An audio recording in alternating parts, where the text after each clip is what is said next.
мен милицияда иштейм десем, ой, сен каяктан милиция, сен милицияда көрүнбөйсүң дешет да менчи көбүчө. Сен бир жерде ырчысың же болбосо бир алып баруучусуң. Бу ушундай эле деп ойлойбуз, сени милиция деп ойлобойбуз дейт. Самом деле мындай караганда милиционер дегенде эле ал үңүрөй эле өзүнчө эле бир бөкөчө болуп албаш керек да. Милиционер деген адам, милициядагы ар кайсы адамдын өзүнүн мындай мамилеси болот да.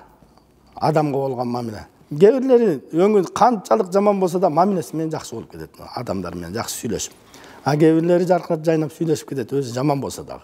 Ошонун катарына кирсем керек деп ойлойм. Мен деле мындай адам менен жакшы сүйлөшүп, адамдар мисалы үчүн мен азыр иштеп аткан жеримдегилер мисалы үчүн камалгандар келет, мындай эметкендер келет, суракка келишет. Алар менен сүйлөшкөндө мисалы үчүн алар сиз менен мындай бөлөктөргө караганда сиз менен сүйлөшкөндү жактырабыз дешет да, мындай сүйлөшүп.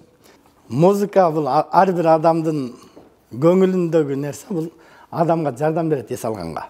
Мисалы үчүн аябай ой басып же ушундай кайгыда турсаң дагы комуз чертип алаксып кетесиң да. Алаксып өзүң токтотуп бир эметип өзүң бир эме пайда болот да, мындай алдыга иш жүргүзгөнгө жакшы эс алдырат комуз. Анда сиздерге мен ушу Асанкалы Керимбаев өзүмдүн жердешимдин жаш селки жарык маңдайың деген ырды ырдап берейин.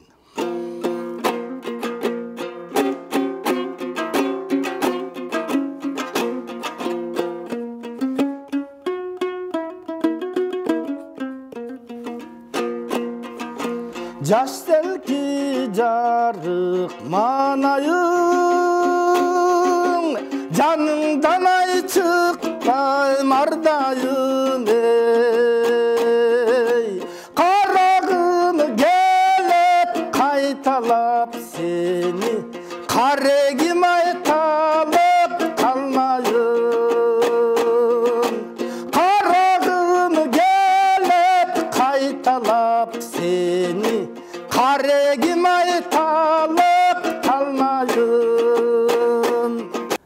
Урматтуу Кыргыз Республикасынын Ички иштер башкармалыгынын иштеп жаткан жумушчулары, ишчилери, сиздерди, урматтуу коллегалар, бардыгыңыздарды 1 ноябрь милициянын майрамы менен куттуктайм.